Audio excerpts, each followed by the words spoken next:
Look, welcome everybody. There's a couple of familiar faces, people who have been engaged in the whole series to date. As Sarah Jane mentioned, for those this might be your first time, we can certainly get you up to speed and send you the retrospective webinar recordings and the PowerPoint decks from the earlier webinars that we've conducted as part of the series. So look, just to recap on last week's workshop, we talked about having a cycle and to consider strategic planning as a cycle, as a habit, if you like, within your business. So we want you to, in terms of today, think about the whole process of strategic planning. For those that it is the first time today, we will certainly, I'm more than happy to engage you on a one-on-one basis, if you like, just to bring you up to speed through the PowerPoints. But today, our focus is really moving ahead into the actual planning component of strategic planning. So far, we've talked about the planning cycle known as the CAPE cycle, which is an acronym, C-A-P-E. The C being that of the champion, and it's critically important for any strategic planning process to have a team or organizational champion or champions in the plural. And certainly the power and the leverage of having multiple champions can certainly help to accelerate and the execution process of strategic planning. The second most critical part of the strategic planning process is that of assessment. And this is where we focused a lot of our time and energy last week in identifying where it is that your organization is now and its current capabilities and capacity to execute on a strategic plan. And then the ideal world, if you like, of where you would like to see the organization in 12 months, 18 months, 2 years down the track. And we also introduced the concept of Vista goals as a foundation piece of the planning process. And we're going to explore that in a lot more depth today. So in kicking things off today, we're going to ask a simple polling question, if we may, Sarah Jane. And if you can pull that question up for us. And we're going to give you potentially a minute to a minute and a half to analyze the responses we'll have in our poll. But the question is, in creating an effective strategic plan, what are the key considerations that are essential in bringing a plan to life? So we've got some options for you, and we're interested to see from within the group where you feel that we need to prioritize our energy. So see how we go. Hey, Mark, this is Eric. Do they get one choice or multiple choices here? Look, I'd say let's give looks three. Like it's only limited to one, it looks like. Yeah, I think I'm wrong. No, yeah, I think they can do multiples. Is that right? Do multiple, Sarah? Yeah. Okay. Yeah. So your top three, please. So out of the number of responses, identify three. See how we go.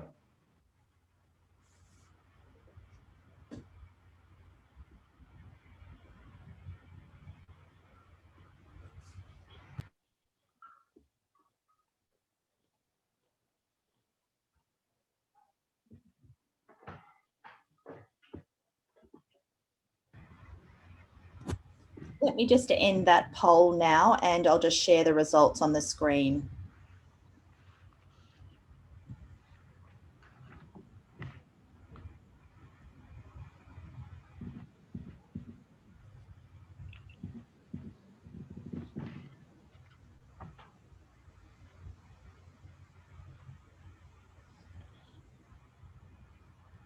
So how are we going there? So the results are shared on the screen. I can't see them at my end, so. All right, well, I'll go ahead and take this then. So, okay. So it looks like the first four responses: practical and functional structure, program champion, a clearly defined vision, and a clarity of goals, roles, and responsibilities, each got 67%. The next highest was a peer accountability framework at 33%, and inclusive culture and an openness and a capacity to celebrate success didn't receive any votes. What you're going to see as we get into this discussion is this first item, a practical and functional structure, will absolutely be one of the levers that we're going to share with you in this conversation that you can push on to make this your strategic planning work. Obviously, we'll be talking about the champions, and we talked about vision some last session, and the peer accountability and framework for sure. So all different elements of this will play a part, but a key component of what we're going to be focusing on for sure will be this first item, the practical and functional structure. So Sarah Jane, you want to pull that over? Okay, so Mark, I'm going to keep on rolling through here on the slides. Yes. So what you see here on the screen, everyone, is a key concept of what we talked about last week. And this is something that you can use and replicate in your own planning process, whether it's this or some other process that works for you. The bottom line is approaching strategic planning as a process. This is the CAPE cycle. This is what we think of, and Mark referenced this a moment ago, a 4-step strategic planning cycle: champion, assess, plan, and execute. The main thing to keep in mind, and we've been beating this into our prior 2 conversations, is if you don't approach strategic planning as a cycle or an ongoing process or a system, you're dead in the water from the get-go. Because if you think of this as an event, then you get together, you create a plan, but you never think about all the different elements of really making this succeed. And you aren't going to get the return on your investment if you just approach it as an event. So this is a cornerstone concept of all 4 of these webinars. So Sarah Jane, we can go to the next slide. Now, actually, back up 1 slide for just a second, Sarah Jane. I'm going to have you jump around. So what we're going to be focusing on here is step 3, plan. And then the next slide, okay, Sarah Jane, what you see on the screen here is a 2-section format that we use for all of our strategic plans that Mark and I use with our customers and clients.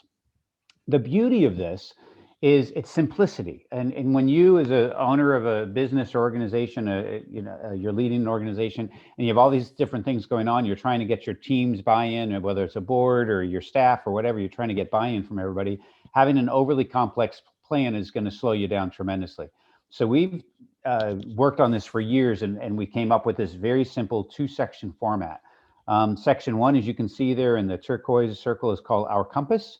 And section 2 is our actions. And the way you can think of this is that the compass is this relatively unchanging part of your plan that gives you ongoing, relatively static direction. Your mission might live there. Your vision statement can live there. Some key metrics that you're shooting for would live there. Any sort of organizational values. Those types of things that year to year to year remain relatively unchanged. And as a compass, provides you with a relatively static, unwavering direction. The actions, on the other hand, or not on the other hand, just the actions in complement to the compass, the actions are the stuff that you're going to do. And the stuff that I'm referring to loosely is the goals generally. And there's a structure that we'll share with you in this section too about how the goals fit into that. And that'll be one of the topics of this conversation. But all the things you do, all the actions you take, ideally over time, take you in the direction of fulfilling and living your compass. And so this two-part plan is sort of the way that we as humans and we as our teams operate. You have this heart and soul, where we're going, our purpose, and then you have the things that we do. So if the compass is sort of your heart and the actions are your hands, and they're working together to take you in the right direction, and your mind is sort of floating between both of these. So hands and mind and heart sort of working together the way the structure of the plan works. So what I'm going to do now is I'm going to share, if we can go to the next slide, I'm going to share my screen. So Sarah Jane, if you stop sharing on your end, I'm going to show you an example of what a plan can look like. And then I'm going to stop sharing, and then we're going to go over to Mark, and he's going to share an example. So what you see here is a plan in my company's software. The software is called Mission Met Center. And we use this, Mark and I use this with all of our customers to help them set up and implement their plans. Don't worry too much about the software, but it is a convenient way for us to show you how it works. So what you basically see here, this is a fictitious organization here in the United States called the Ohio Food Bank Network. And you'll see here's a couple of sections, our compass and our actions. And the way the software works is you start to add different elements or different focus areas to the plan, and I'll show you a more comprehensive plan. But this is just a 2-section overview. So you can see from that slide I just shared here's a document that's going to get, we're going to expand, and you'll be able to see how it all unfolds as I go to a sample plan here. So now this is a sample plan, a 3-year plan. You can see the section 1 is our compass. There's a vision, a mission, some values. This particular organization was concerned about how they are approaching equity and inclusion and diversity, and so they would have a link to a document here. And then some cornerstone key metrics, and Mark is going to be talking more about this. He talked about it even in our first conversation 2 weeks ago, about some key metrics that you and your organization would pursue. Now, this is a nonprofit organization, and those are the types of organizations that we focus on at Mission Met. But this model is entirely applicable for a for-profit organization too. Your metrics might just look different. Down here are the actions, and we've only talked really about goals per se, and so but how do you organize all the goals? And so in this case, the goals are organized into what we call focus areas, and that's a focus area is an organizing tool of common content in your organization. So it could be sales, it could be marketing, it could be product development, it could be facility upkeep, whatever sort of general bucket of content that you need to support your organization, customer service, whatever it may be. And then within each of these, as I expand these, you'll see different goals.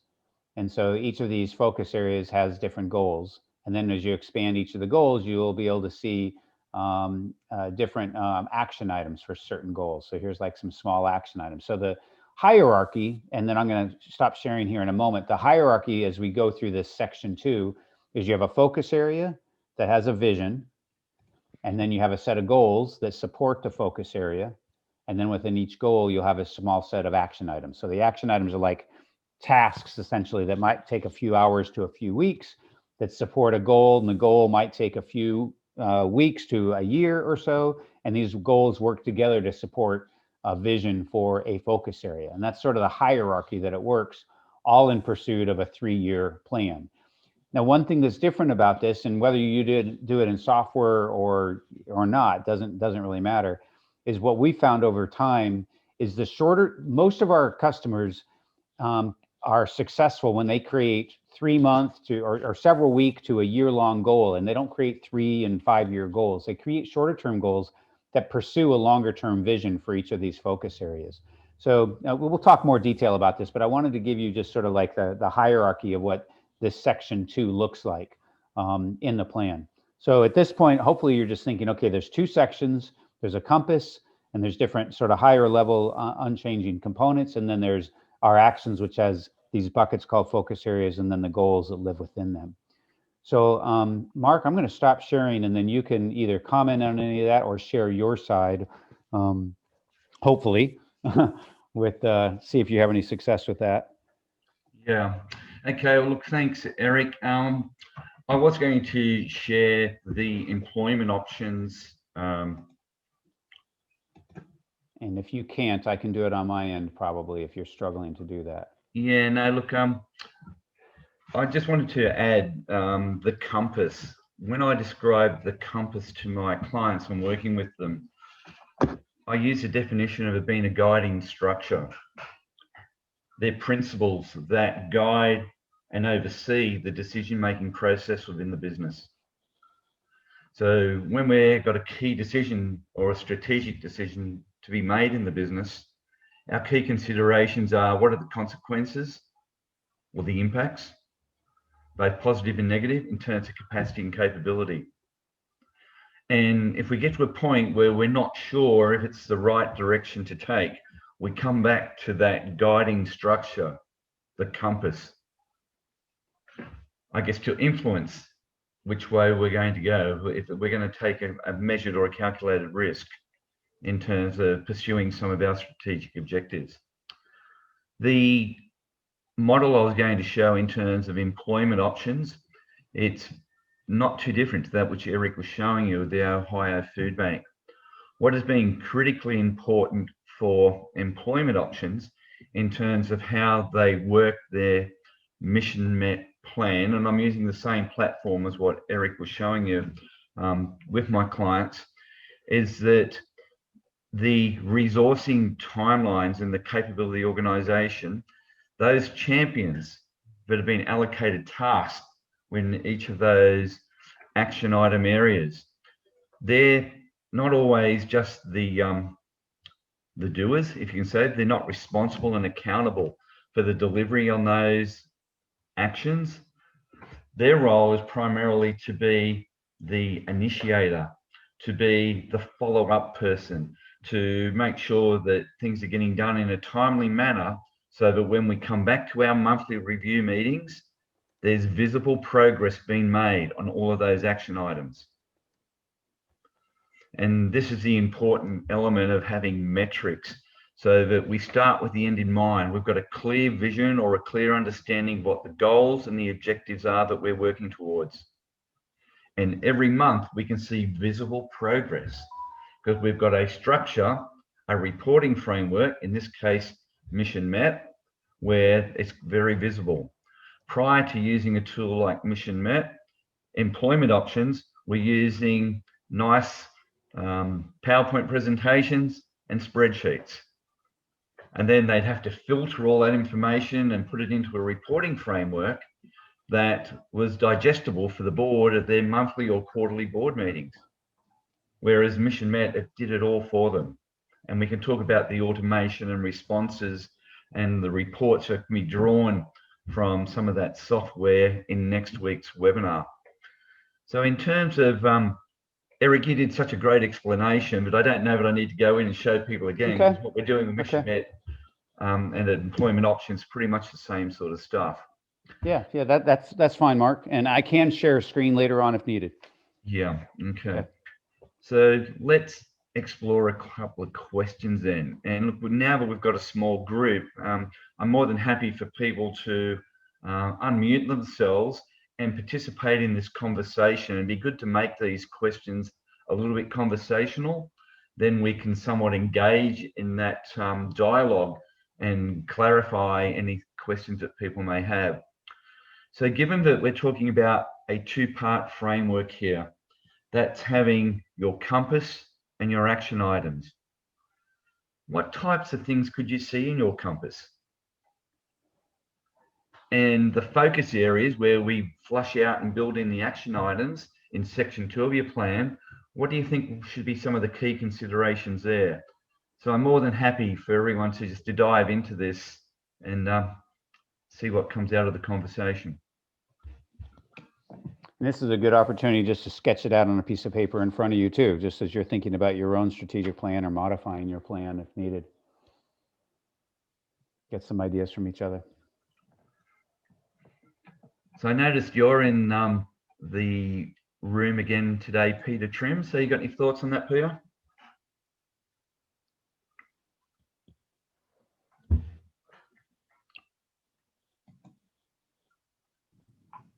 Sorry, that took me a moment to get back into.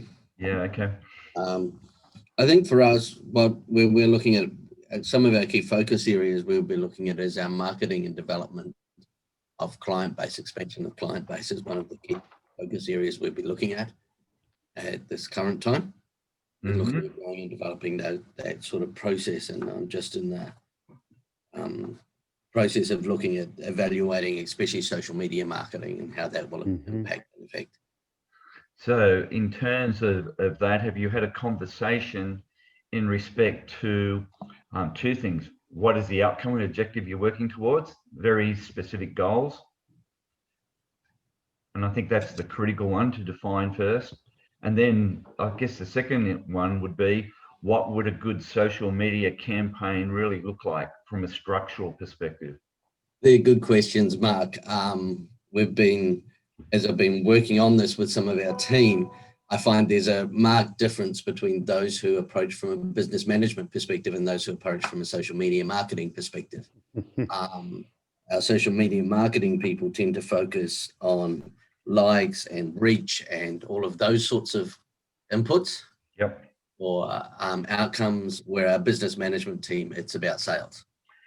Yeah, that's interesting, because social media people would think of all of those likes and all the rest of it as key metrics in terms of determining the effectiveness of the social media campaign. Yep. Whereas your management team is looking at growth and sales. Yeah, absolutely. And those two things don't necessarily equate, we've found. No, they don't. So, one of your challenges as a executive team is to be coming up with the metrics that would make sense for everyone and that everyone could agree upon. Yeah. Yeah, exactly. I was just going to jump in here, Pete and Mark. So when you're thinking of your focus areas, you have a couple of different options here. You could think, Pete, of, and maybe you're already thinking this way, so I'm sorry if you're already kind of considering this way. You could consider it as one, marketing and biz dev. Yep. Or possibility, marketing is one focus area, biz dev is the other. And so you can, and that varies. Like some of our organizations we work with have marketing is one, and then financial or fundraising is another. Sometimes they combine it. It just depends on the culture and what makes sense. And maybe there's a team that's working together on both of those, so it should be one focus area. The real point, however, and you just highlighted it, a cornerstone idea for all of us on the line here around the focus area is spend some time clarifying what that focus area is going to look like 2 to 3 years down the road, or whatever your time frame is. And that will address what you were just saying, is like, you got the biz dev people thinking this, you got the social media thinking that. Get everybody on the same page and clarify that vision. And the beauty of having that, what specifically that looks like 2 or 3 years down the road, whether it's a number or actually processes in place or whatever, that then becomes the fuel for the goals that you're going to create underneath it, because each of those goals is ideally going to be taking you in the direction of that vision. It's a real simple thing, but oftentimes people just get in, they start creating goals without really having some clarity on what the vision is going to be 2 or 3 years down the road, or whatever your time frame is. And your vision is going to change, right? Because COVID hits or whatever. So okay, we got to change this up now because that vision's no longer going to work. But without that clarity of vision, the goals, you have a hard time know what the goals are. I know in our own business, we refer back to that focus area vision constantly, because it's sort of a North Star that works for us to generate our goals on every quarter when we're revising our goals. It's super, super helpful. I'm speaking from personal experience in our business, like really helpful. And maybe you already dialed in on that, but for those on the line, and you would apply that logic to each of the focus areas you would have. Look, what I might do, Eric, if you can get out of your screen share, I'll pull up that mission met plan for employment options, because it really does probably answer a few questions there in relation to what Peter's talking about directly. There you go. So, Peter, this is a not-for-profit organisation. Its focus is on providing learning and career pathways or transition pathways for people with disability. And their compass is very stated in terms of what they're all about. And they don't make any decisions that compromise or challenge any of these statements, which is really an honourable position for them to take, and they do take it. So they put some key metrics in terms of how they were measuring their performance and for this year.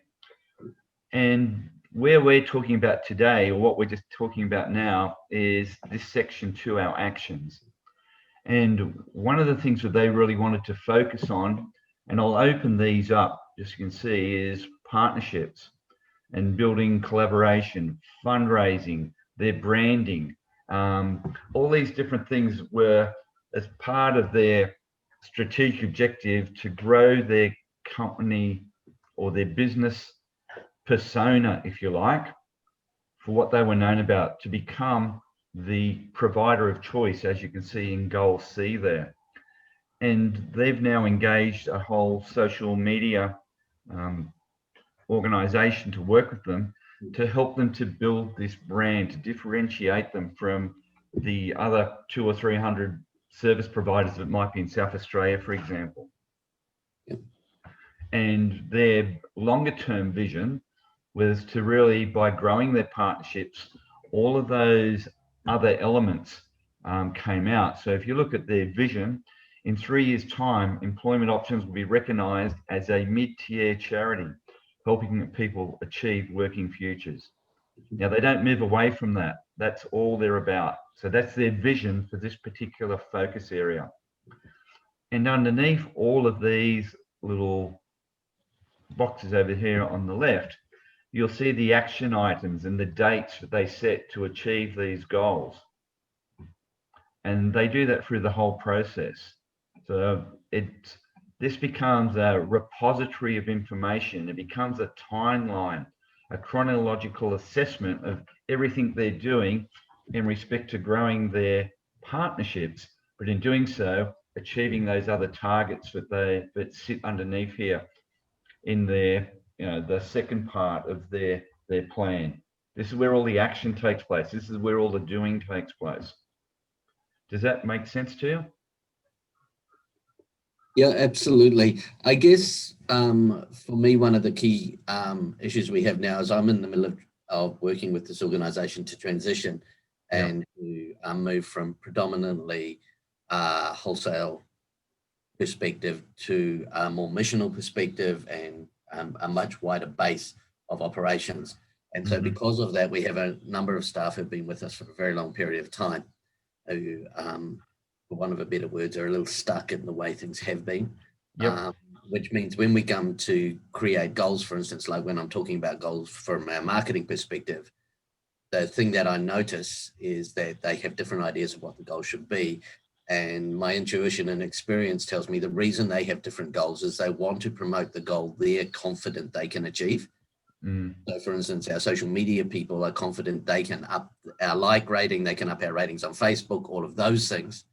While our business development end, our CEO was saying that's good, but what we actually need is we need to be getting actual real sales.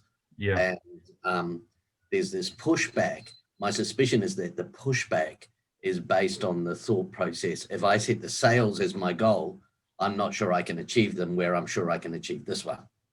And so there's that desire to self-protect within the organization, I guess. Look, one of the key strategies I've deployed across pretty much all the organizations I'm working with is to engage as many stakeholders in this process as possible, and generally do them as a round table with a flip chart, butcher's paper, and no silly ideas. Have a parking lot for things a little bit left of center that probably don't fit right now in terms of the current conversation. But get as much stuff out of people's heads, and particularly those barriers that you were talking about. So let's talk about the roadblocks, guys. Why do you think we can't do this? What are the barriers to us getting a better result? Because if we can identify them, we can then come up with a positive, response or a different tact or an approach to say, well, what if? Have you considered this? If we gave this a chance, what do you think the outcomes or the, whatever might be? And really make it conversational as well. Get people talking. And quite often, the first part of our two-part planning cycle, the compass, that's generally a 4-hour to a 1-day workshop, depending on the size of the team we're working with. And quite often, I'll give them a week to just go away and process everything we've talked about. And then we come back and we cement it, we tie it down, and we get everyone feeling comfortable with these are our guiding principles. This is going to be the glue that holds us together and this strategic plan together through the good times and the bad times. And then we get into the second part of the actions and the focus areas. And again, in that week between the two sessions or the fortnight, depending on scheduling, I get them to start to think about what some of the real strategic goals or focus areas could be. And they might come up with a list of 10 or 15. And by the time we finish that workshop, we need to narrow that focus down to 4 or 5 key actions or behaviors that are going to be transformational for the business in terms of really kicking goals and really changing that business for the long term in terms of who they are, how they operate, how they perform, and how they deliver on their strategic objectives. Because quite often I see businesses try and do too much. And realistically, in any 12-month window, if you keep turning these types of plans over every 12 months, within 3 years, you could probably accomplish 15 or 16 really big strategic outcomes. But if we narrow it down to a year at a time and try and keep it down to 3, 4, or 5 focus areas, the chances of delivering on those objectives become so much more real. So even within your marketing and branding and business development portfolio, that could be enough for 1 year. But it's getting everyone just to focus on that one aspect of the business strategically rather than just reactively and just doing things. So look, would anybody else like to put something forward for a quick conversation? Thanks, Peter. That was really interesting and certainly more than happy to talk to you about that after the webinar on a one-on-one basis, if you like. So anybody else? Rachel, John, Annabelle, Yoli.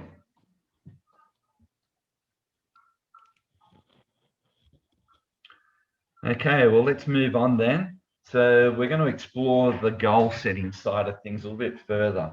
So I think at this point, Eric, I was going to let you take the reins for a little bit. Yeah, that sounds good. And the reason why Mark and I want to share this in a little bit of detail, this section here on goals, is actually, Sarah Jane, if you can go back to the prior slide just for a second, just because I just kind of want to lead into this.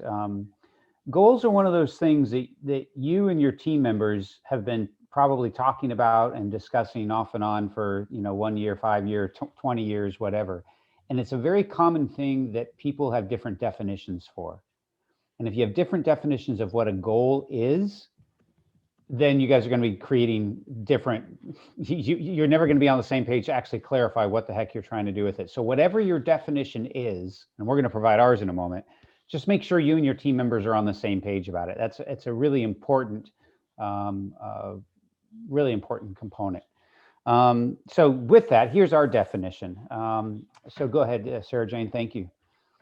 So we take our guidance from sports, and in each of those photos that you see right there, you see it's a very clear topic where a ball has either crossed a line or a puck has crossed a line. And you can see the description there on the bottom. Goals are specific and measurable desired achievements. It's a specific and measurable desired achievement. And there's different types of goals. Sarah Jane, you can go to the next slide. So goals are fundamental to this overall process and making sure we're on the same page. And these two boxes represent two different types of goals. Process or means goals is what I refer to them as process goals. Mark tends to refer to them as means goals, same thing. And results goals, the end in mind. Means and ends or process and results. It's the same stuff. We use a slightly different terminology between me and Mark, but it's the same exact thing. But so we'll be talking a little bit more about these two different types of goals in a moment. The goals are cornerstone. They have to be specific, measurable. Sarah Jane, we can go to the next slide. And here's a further definition. So if you like this definition, great. If you have your own definition for you and your team, that's great. But you need something that everyone has the same idea. So we said they're specific and measurable, desired achievement. They have a goal topic, and we'll get into that into the next slide here in a moment, what we mean with that. Absolutely 100% have a due date. And frankly, Mark and I use start dates also because of the way we like to treat it in the software, but absolutely a due date.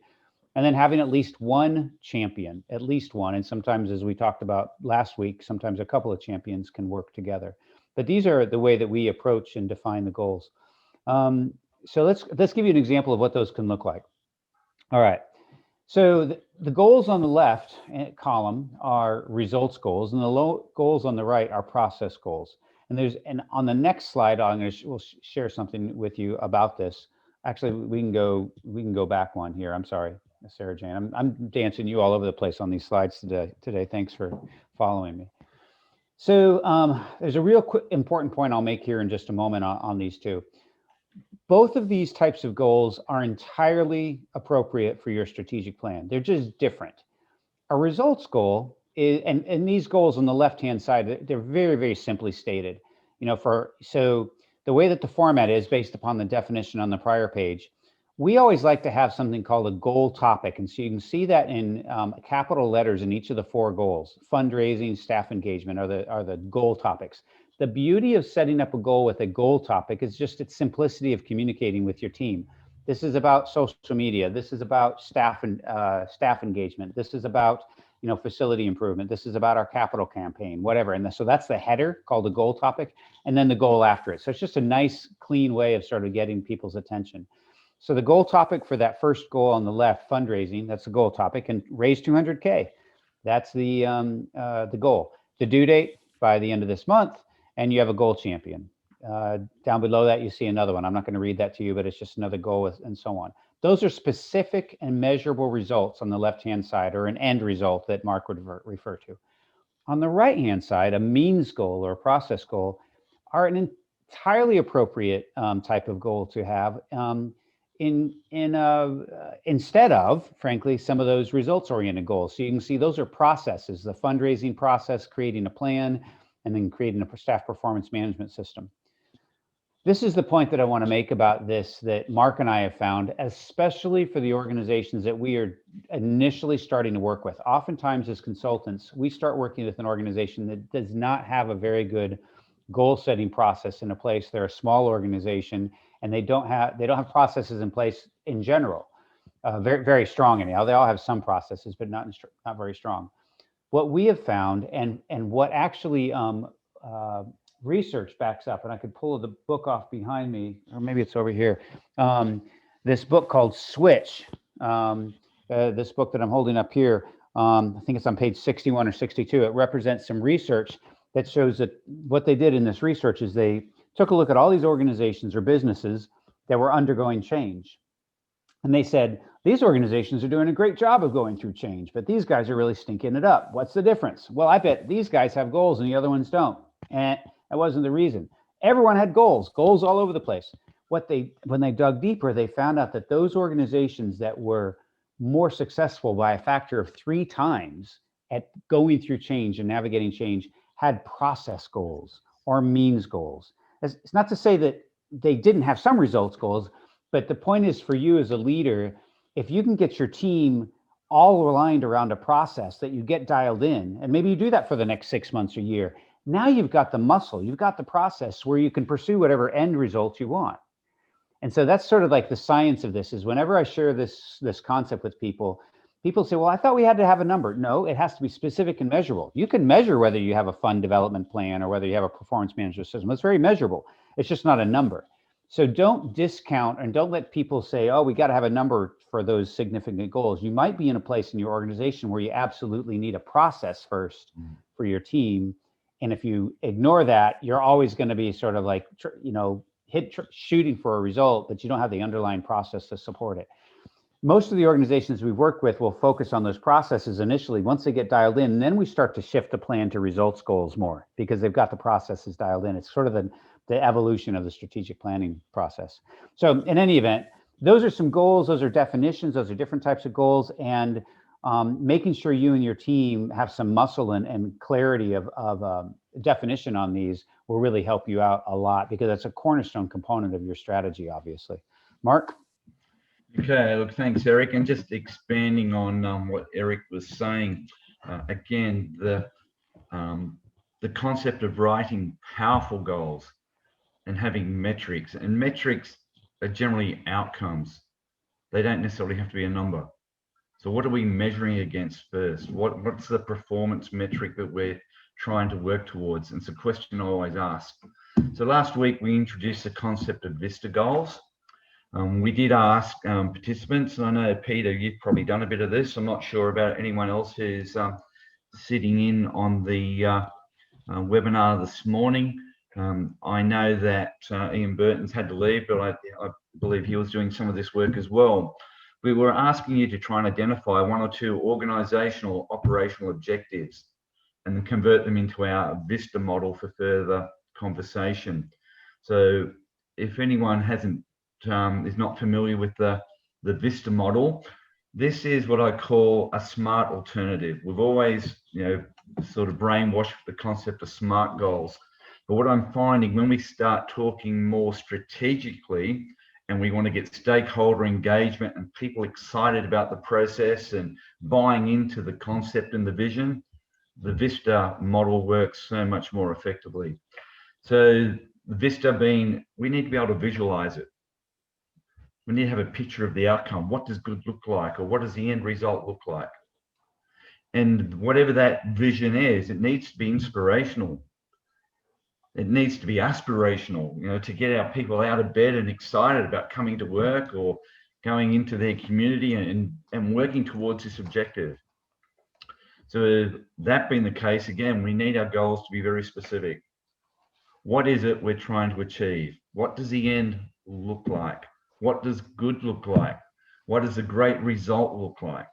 And these simple questions are the questions that we need to internalize within our teams and our organizations. They certainly have to be time referenced, and we'll give you a couple of examples in a moment. And a time can be short term, medium term, long term, but they certainly need some level of reference there. And as we talk a lot through our Vista model and also the mission met, the tying into the language there, they need to be action task or action orientated. It's all about doing something. So here's a couple of examples. So these are two clients I'm working with at the moment. And I showed you the some of the mission met data for employment options. One of their goals is by the 29th of January 2021. So we're only talking about another 7 weeks. Develop a strong brand story which resonates with the philanthropic grant and donation sector. So there's a couple of elements of specificity here that tie together. A strong brand story. We know exactly what we're working towards. So we've already discussed what would that look like. We've engaged some marketing consultants to work with us to help develop the end goal, the vision.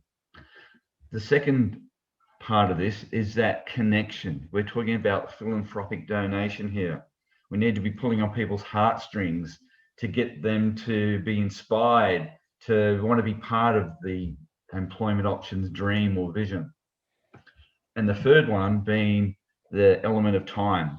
We've got a tight timeline, 7 weeks to have this pulled together, ready for launch by the beginning of February, when people are starting to get back to work and all the rest of it. The second one, this has just been and gone. And I did some work with Catherine McGilvray, the CEO from ELES and her team on this, and their skills matrix they've created is sensational. This lady and her organization are moving into the world of artificial intelligence, virtual reality, augmented reality, and building all of those concepts into training forums and online training, technology-based and information-based, health-based. They've got some really amazing contracts. All well and good, but if you haven't got the capacity and capability to service multiple contracts at one time, and I think she's got 12 contracts on the table now. And I had to say to CAF, I said, look, reality is, unless we start to get a resourcing plan in place, you're going to start letting people down. There's always a lot of lag time with these types of projects. I've never seen an online learning program delivered on time ever, and I've been working in that space for years.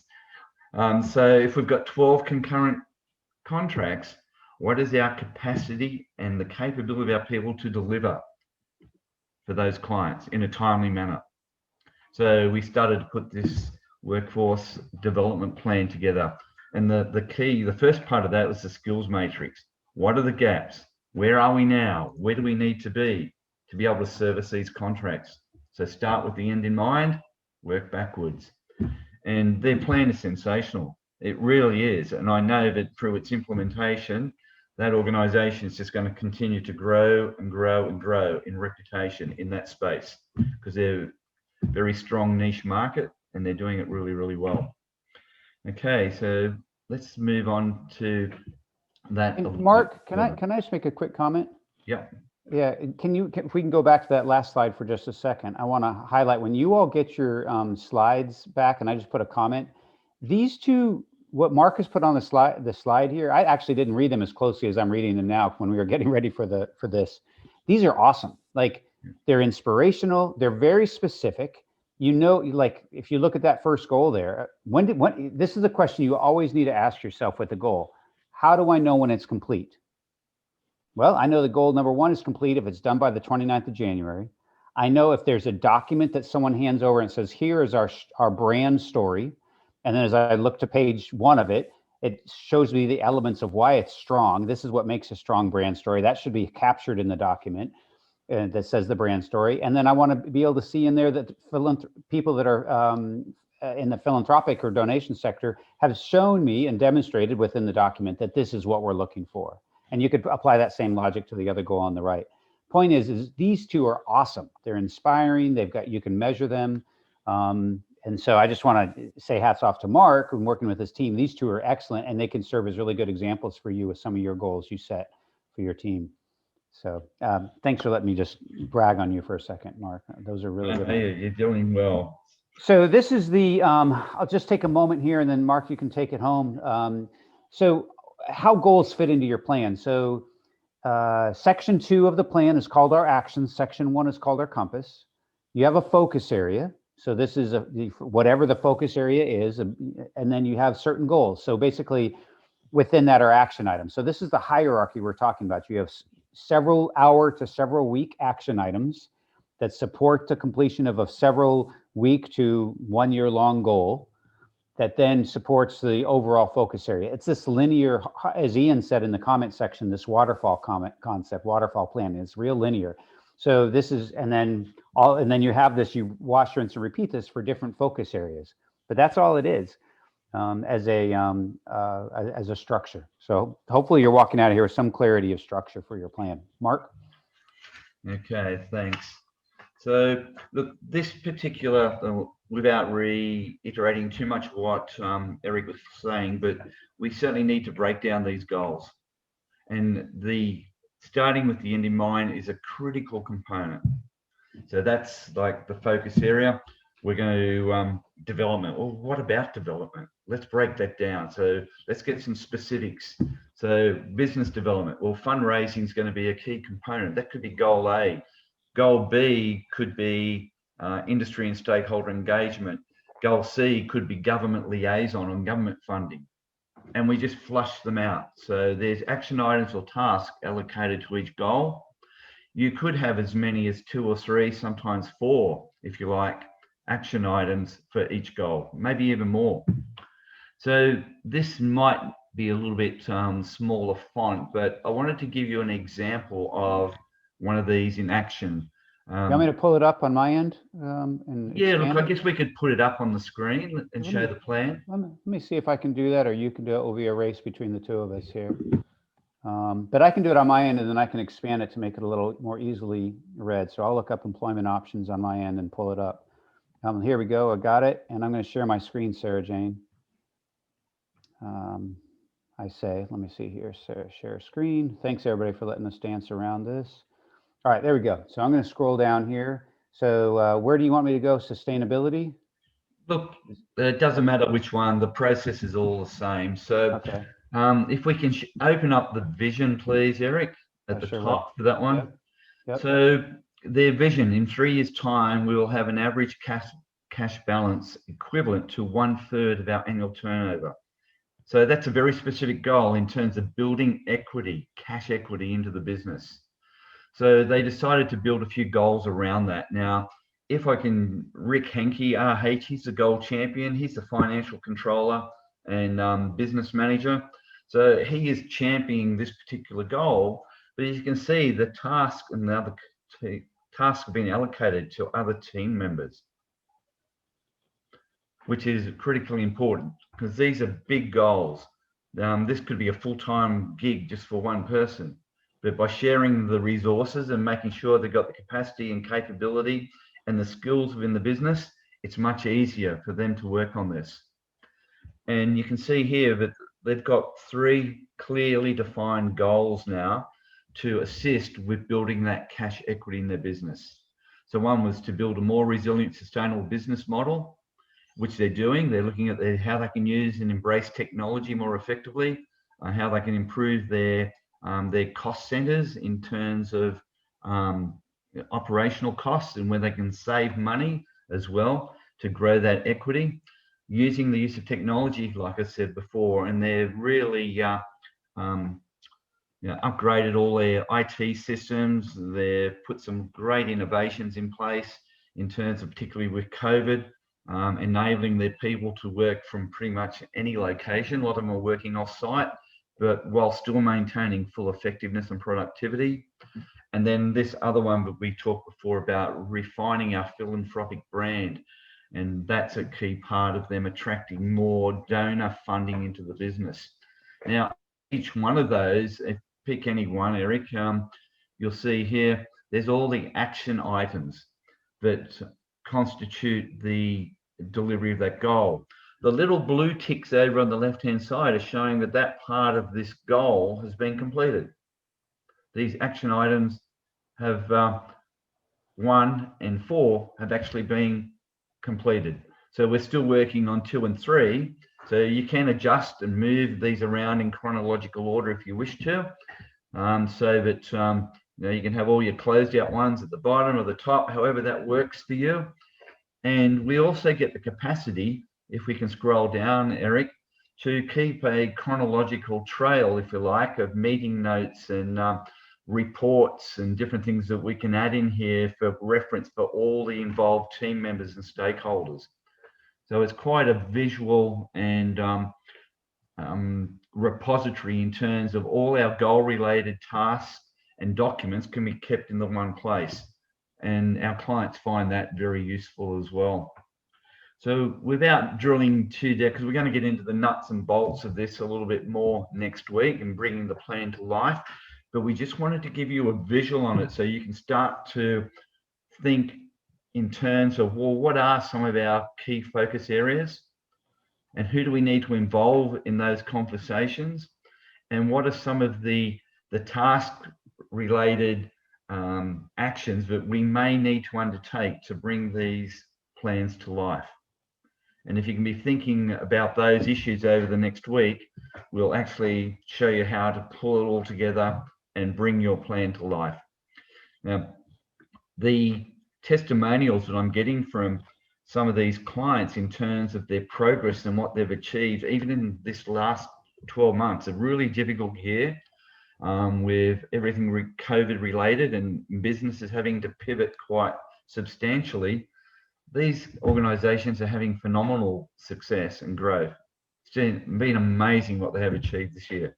It just blows me away how effective that they have been individually and collectively as clients.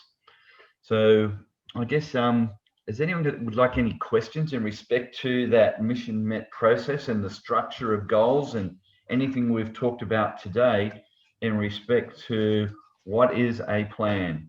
How do you construct a plan using goals and objectives and action items? So it'd be good to take any questions while we've still got a couple of minutes. Yeah, Mark, I've got a quick question. Obviously, the tools that you use in being able to put all these processes together are very important. Do you advocate any tools, or are you actually selling the tools? So the software, because that's amazing. Like I'm looking at that project, the plan, and the way it's all set out is mind blowing. How do we find those sorts of tools?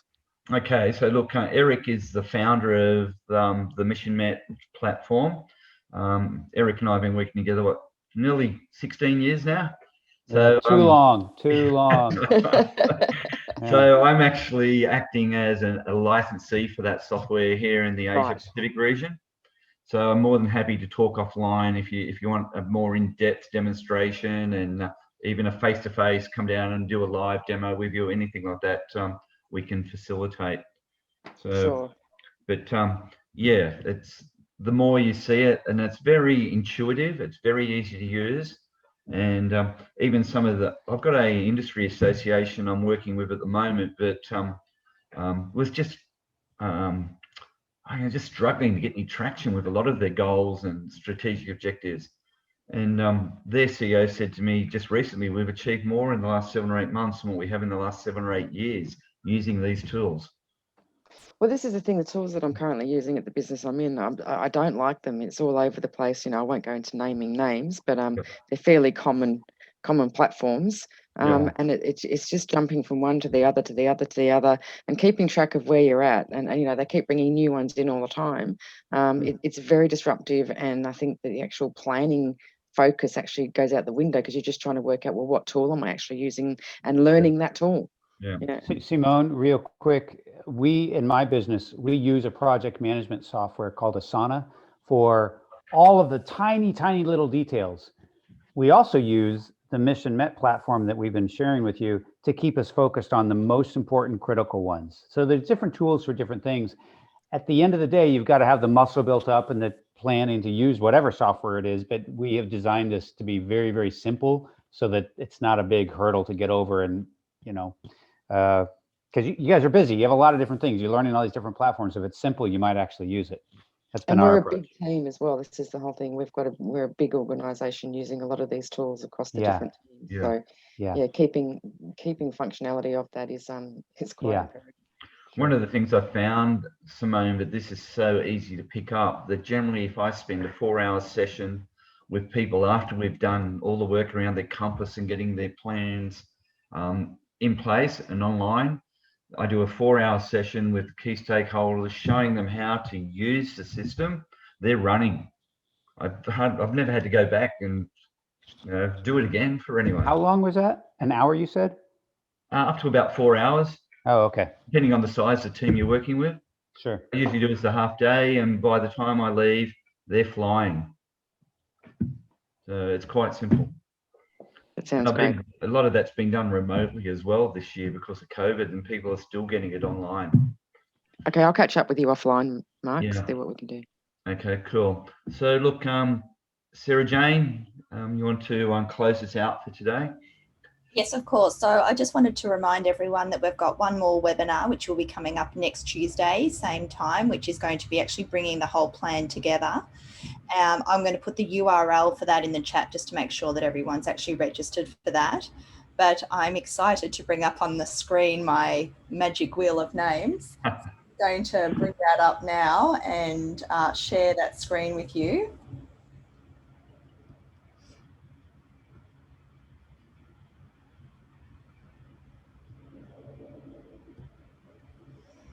Okay, so I hope everyone got everyone's name there. My name's not on there. What's up with Got that? it, Poppy. All right. Annabelle, congratulations. You won a copy of Mark's new book, The Power of Mentorship. So we will connect with you directly and make arrangements to get a copy of that posted out to you as well. Very good. So look, I'd like to thank everyone for their participation today. Certainly thank Eric again for giving up his time. It's in the evening over there in California. Yeah, turn the thing around, you can start to see the outside with the holiday lights in the distance there. Yeah, so it's getting dark. Getting dark, getting cold. Still Monday. You guys are ahead of us. So look, I look forward to you all being back with us next Tuesday. Certainly, if anyone has any questions in the interim, our contact details are on the last slide there.